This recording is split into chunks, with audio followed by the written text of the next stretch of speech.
Hello and welcome back to another video. My name is CJ the Populous New Yorker, and today we're going to be taking an early outlook at the 2022 gubernatorial election. So this race is relatively gone under the radar. Not a lot of people are talking about it, and for good reason to an extent. Colorado in 2020 voted for President Joe Biden by over 13 points, about 13 and a half points. The largest margin for a Democrat in the state of Colorado since 1964, I believe. I could be wrong. It could be even earlier than that. But ultimately, a devastating result for Republicans in the state of Colorado. They also lost a Republican senator in Cory Gardner, if we take a look at those results. And now this was an incumbent senator. He ended up losing by about 9 points. He did a lot better than Trump in suburban counties and places like El Paso. He won Garfield County, Mesa County, but ultimately he came up very short, as did President Trump in Colorado, former President Trump in Colorado, and both of them ended up losing by pretty large margins in what was, up until recently considered a swing state. So if we take a look at previous gubernatorial races in Colorado, you'll notice that it has been a long time since Colorado has elected a Republican for governor. The last time Colorado elected a Republican was back in 2002, and that was the re-election of a fairly popular governor in Bill Owens.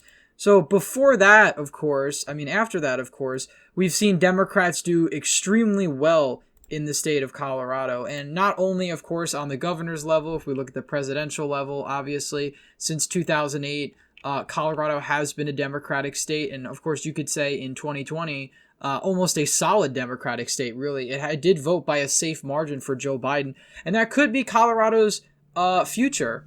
But I think in 2022, the reason why I'm even covering this race in the first place is because there is a potential for the Colorado governor's race to narrow up. Do I think it will be to the point where a Republican will win it? No. I don't even think it'll be within a lean margin, but perhaps a high likely margin or a likely margin, somewhere of around 10 points, would certainly be an improvement for Republicans in the 2022 midterm. So we only have one poll out for the governor's race, and again, it's October of 2021, so this is really an early outlook. We're over a year away from this race actually happening, but we have a poll with Jared Polis and the only statewide Republican left in Colorado, Heidi Ganahl, and Jared Polis is winning pretty favorably. Now, this is a Democratic-leaning poll, so obviously I take this with a very large grain of salt. But still, nonetheless, I don't doubt that Polis is polling pretty well in the state of Colorado. If we look at his last election in the 2018 midterms, he ended up winning by 11 points, rather, over his Republican opponent, Walker Stapleton. There was a decent amount of third-party in this election as well. A lot of third-party vote. Over 4% of the vote was third-party. And again, races in Colorado are won and lost in these Denver suburbs in El Paso County. And Pueblo kind of served as sort of a bellwether, more or less. It can go red sometimes. If we look back at 2014, the last time a Republican... let's go to the Senate. The last time a Republican senator was elected in the state, Pueblo was down to 0.4%. So it's one of those counties that tends to vote more or less narrowly, but it serves as a semi-bellwether, I guess. Obviously, if Republicans do well in Pueblo County, they tend to do well statewide, even though the county isn't a large percentage of the population. But really, these Denver suburbs, Jefferson County, Douglas County, all these counties around, and even Weld County, Fort Collins, these are the areas that really decide statewide races in Colorado. And, in 2018, it was a blowout for the Democrats. Now, it wasn't the same in all the races, though. Attorney General actually narrowed down to a 4-point victory for the Democrats, which is not nearly as large of a victory as you'd expect in such a blue wave year. So, there is a little bit of nuance in Colorado's electorate. Of course, we can look at Heidi Ganahl herself, who is, presumably the Republican frontrunner. She hasn't really been given that title, although she is definitely the Republican running with the highest name recognition. She won a statewide election in the state of Colorado in 2016.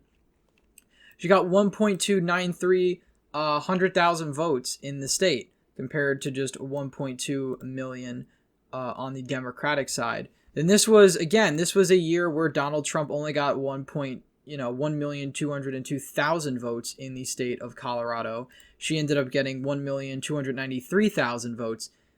So she did overperformed exceptionally. And of course, Democratic energy was certainly down, but a lot of these suburban counties got a lot closer. They didn't flip red, but they were a lot closer, and that ultimately gave Heidi Ganahl the victory. Now, she is on the Board of Regents, which kind of deals with the University of Colorado education system, budgeting, and all that stuff. But nonetheless, she is a statewide elected Republican, voted in 2016. She got 51% of the vote to her opponents, just about 49%. So it was a 2-point margin of victory, but in a state where Hillary Clinton almost got a 5-point margin of victory on the presidential level, she outperformed Donald Trump quite considerably. Now, she is presumably the front runner for the Republicans in 2022. Obviously, Republicans are going to have an energy factor, which is certainly going to help them. But we also have to consider that she is not going, the governor's race is not the only race on the ballot. We're not really talking about the Senate race in this instance, but Michael Bennet, the Democratic senator from Colorado, outperformed Hillary Clinton by around 2 points. Darrell Glenn only outperformed Trump by about a point or so in the presidential election. Michael Bennet is also going to be on the ballot again in 2022. He's a fairly popular senator out of Colorado. I've not really, I think his approval rating is pretty average. But Colorado is definitely not a state as blue as Illinois yet. And of course, if we go back to 2014, 2010, 2014, Republicans were able to win statewide in the state of Illinois. Colorado is obviously a very different story. But if we look at 2014, the last time a Republican senator was elected, and again, this isn't a governor, but the margins in the suburban counties have to be really close for a Republican to really make it anywhere. And I think as of right now in 2022, I don't see suburbs swinging that much. I mean, you're talking about margins of 16 and over 20 points in favor, a swing in favor of Republicans. I don't really think you're going to see that in 2022. So I characterize this current governor's race as likely Democrat. I think Polis is basically for sure going to win re-election. But what I'm really interested in is by what margin, because it really will go to show us how blue Colorado truly is with Trump off the ballot. Trump was not at all popular in the state of Colorado. Of course, in 2016, 43%, he got the lowest percentage of the vote for a Republican in decades. He lost the state by 4.9%. But not only that, of course, when he ran for re-election, he only got 41.9% of the vote in Colorado. That's only a point redder than a state like Illinois. A point redder than a state like Oregon, just about. So that's kind of like politically on par where Colorado is now. It's more on par with Illinois and Oregon than it is even with Virginia. Virginia only voted for Joe Biden by 10.1%. Colorado voted for Joe Biden by 13.5%. So even though Colorado was more of a state that, previously was seen as more likely to flip, I think it's a state that is trending much more dramatically left than a state like Virginia. Republicans can probably salvage Virginia perhaps in this off-year election this year in 2021. I don't think the same for Republicans in 2022 in Colorado. They've only got, they have a 500,000 vote deficit in the state almost in the full turnout election, like a presidential election. So it's going to be really hard for Republicans to muster the votes in the rural areas, maximize rural turnout, get Colorado Springs as red as it was in 2014. And that's a pretty tall order. 62% of the vote for Cory Gardner out of El Paso County. I don't think it's going to happen in this off-year election. I do find it interesting, though, how close the attorney general race was in Colorado. It depends how much of a red year it is, of course, because we could see a margin within single digits maybe in Colorado, which would certainly be a good sign for Republicans, indicating they're gaining some ground. But again, it is an off year. It's not really indicative of a full turnout race in Colorado like a presidential election, And perhaps maybe in 24, if Trump isn't on the ballot, Republicans gain some ground in the state. But this is a solid Democratic state at this point by my characterization. And even though it might only go to Polis by a likely margin, 11, 10, 9 points maybe even, I still think it's not really a good sign for the GOP. It's probably just the turnout differential that's really doing it.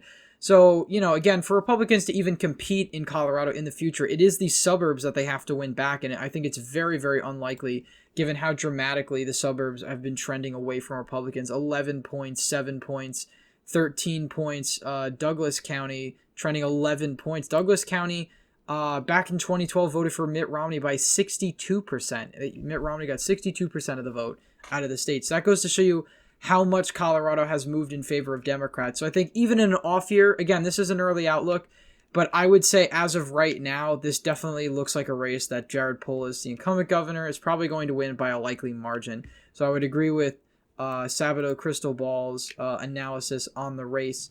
But a lot can change in a year, so we'll have to see what we get out of the state of Colorado. Anyway, thank you all for watching this video. Please leave a thumbs up if you enjoyed, subscribe to the channel, hit the bell notification so you don't miss any new videos I put out. As always, again, thank you all for watching, and I hope to see you in the next one.